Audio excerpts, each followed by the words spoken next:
materinya baik, maka insya Allah perubahan akan terjadi di bangsa. Masya Allah. Kemarin ada master Pak S2 melamar ke Darut Tauhid mau jadi guru, mau milih mana? Melamar PAUD, TK, SD, SMP, SMA, perguruan tinggi. Di Darut Tauhid ada juga STAI. Tapi beliau memilihnya PAUD, padahal beliau pendidikannya sudah tinggi. Seperti Itu yang betul. Itu yang betul ya, Pak. Dan ini Agim, kalau boleh Agim saya usul, Agim dorong betul pendidikan pra SD itu, karena di situ kuncinya. Dan semua kebiasaan yang muncul seumur hidup dimulainya di situ. Nah, sementara kita kecenderungannya malah yang tengah dan tinggi, seakan-akan itu yang langsung bermanfaat, bukan. Nah, jadi ini pada kejadian Agim. Saya waktu itu ngomong sambil berdiri, sambil duduk. Berdiri aja. Di kampus nih Kak Agim. Di kampus ada seorang anak penerima beasiswa. IP-nya tinggi sekali. Saya lupa 3,7, 3,8, tinggi sekali. Dia aktif di pramuka. Dia tokoh di mahasiswa. Lalu satu ketika dia ketangkap CCTV, ngambil dompet temannya yang jatuh, diambil uangnya, lalu dompetnya dibuang. Ada CCTV-nya. Karena nggak ada CCTV, ketangkap, dibawa. Terus saya bilang, ini hukumannya apa nih? Yang seperti ini nih. Saya bilang, ini kalau tidak ada pelajaran yang diingat seumur hidup, dia akan menjadi koruptor kelas wahid di masa yang akan datang. Oke? Saya bilang, anak ini dikembalikan kepada orang tuanya. Kenapa dikembalikan orang tuanya? Karena pelanggaran yang dia lakukan itu bukan jenis pelanggaran bimbingan dosen, ini jenis pelanggaran pra-TK, pra-SD. Yang harus mengajarkan adalah orang tuanya, karena orang tuanya dan pra-SD itu didikan tentang mana boleh miliknya, mana bukan miliknya. Kalau kita di kampus, kita mendidiknya metode riset, cara menulis, cara mengajar di kampus tuh. Tapi kalau mendidik ini di bawah, kita kembalikan pada orang tuanya. Jadi diberhentikan, dikembalikan pada orang tuanya dan jadi pelajaran seumur hidup buat anak itu. Masya Allah. Mana guru PAUD? Dari tadi senyum-senyum aja. Iya, udah curiga. Ini guru PAUD. Bagaimana kalau PAUD gurunya gajinya kita naikkan? Karena ini penting sekali. Guru TK kita naikkan. Semua guru kita apa guru yang lain. Tapi Pak, ini saya tertarik sekali. Sepakat, adik-adik dengar ya, kita nggak mungkin masuk PAUD lagi. Ada udah keburu segede gini. Tetapi adik-adik ini kalau nikah ingat baik-baik, sebaik-baik madrasah itu di rumah. Betul. Jadi kita harus ini Pak. Dulu tuh soal ini terus. Ini hampir lupa. Ya udah nggak apa, lagi koma rupanya. Maaf. Iya, nggak apa-apa, udah lupa lagi saya Pak. Jadi Pak, ayo siapa dulu? Pak, ini kita lelaki nih ya.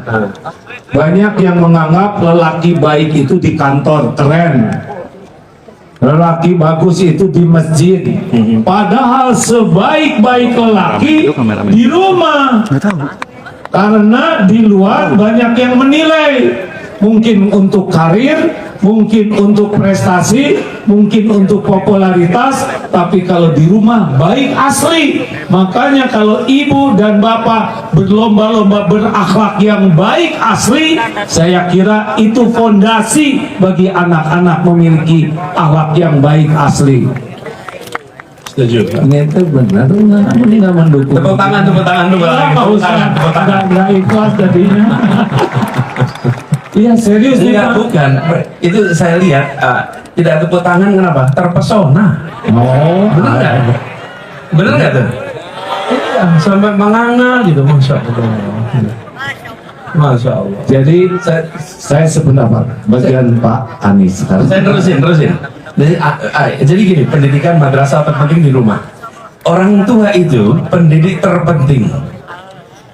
Dan orang tua adalah pendidik yang paling tak tersiapkan. pendidik terpenting paling tidak siap. Wah, Kalau mau jadi guru TK ada sekolahnya, betul ya, SD ada SMP. Tapi jadi orang tua itu tidak. Ini ya, padahal orang tua adalah pendidik terpenting, tapi paling tidak siap. wah bagus sekali nih. Ini Pak Tera ya. Kayaknya kita juga nggak siap nih.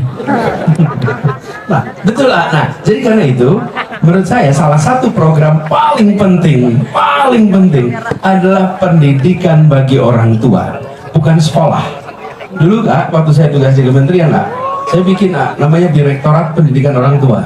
Oh, Khusus, dan waktu itu diprotes sana sini. Kementerian Pendidikan masa ngurusin pendidikan orang tua? Jadi saya katakan selama orang tua tidak punya bekal, maka kita akan selalu kesulitan menyiapkan generasi masa depan. Nah, jalan tuh. Materinya bukan materi kursus, bukan materi sekolah, bukan. Kalau orang tua itu kalau belajar, panggil orang tua lain yang sudah berhasil mendidik anak. Oke? Lalu jadikan proses saling belajar, saling berdiskusi. Nanti ada prinsip-prinsipnya. Dan negara tetangga kita yang mana? Singapura, Ya. itu punya kementerian untuk keluarga. Oh, Kementerian untuk pendidikan orang tua. Saking mereka sadar bahwa kalau mau membicarakan generasi masa depan, maka kuncinya adalah pendidikan di dalam keluarga, pendidikan di rumah, pendidikan usia dini. Intinya adalah pendidikan usia. Nah, pendidikan usia dini pelakunya siapa? Orang tua dan guru PAUD, guru TK, itulah kuncinya. Nah, ini kalau boleh didorong, lebih banyak kita menyiapkan guru TK, guru PAUD, dampaknya akan seumur hidup. Di antara semua ini kalau saya tanya nih, guru TK bandingkan PAUD TK, bandingkan dengan SMP SMA, mana yang lebih banyak diingat? Guru TK. Guru TK, guru PAUD itu guru yang paling berkesan, paling diingat, karena dia paling besar pengaruhnya dalam hidup seorang anak dibandingkan guru SD, SMP, SMA. Nah, tapi kita sering lewat. wah saya mikir berat ini. Kenapa? Ya kita udah nggak bisa mundur lagi nih. Berarti ini luar biasa, ini banyak para pimpinan Darut Tauhid. Saya jadi serius. Kadang-kadang guru PAUD dianggap, dipandang sebelah mata. Padahal dari pernyataan beliau ini sangat Ini serius. bahkan begini, sehat tidaknya seorang anak di masa depan itu sangat dipengaruhi oleh bagaimana dia dididik di usia dini.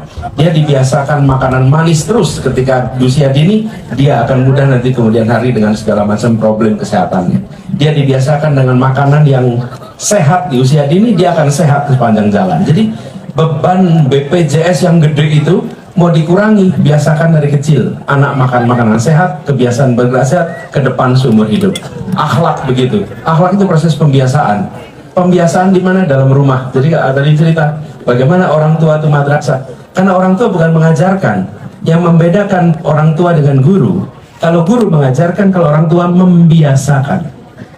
Subuhan biasa tidak, maghriban biasa tidak, tadarus biasa tidak. Bukan cuma diajarkan. Kalau guru mengajarkan, kalau orang tua membiasakan. Karena itulah madrasah di rumah adalah madrasah yang dampaknya paling besar untuk seumur hidup perjalanan orang. Hadirin sekalian, santri akhwat,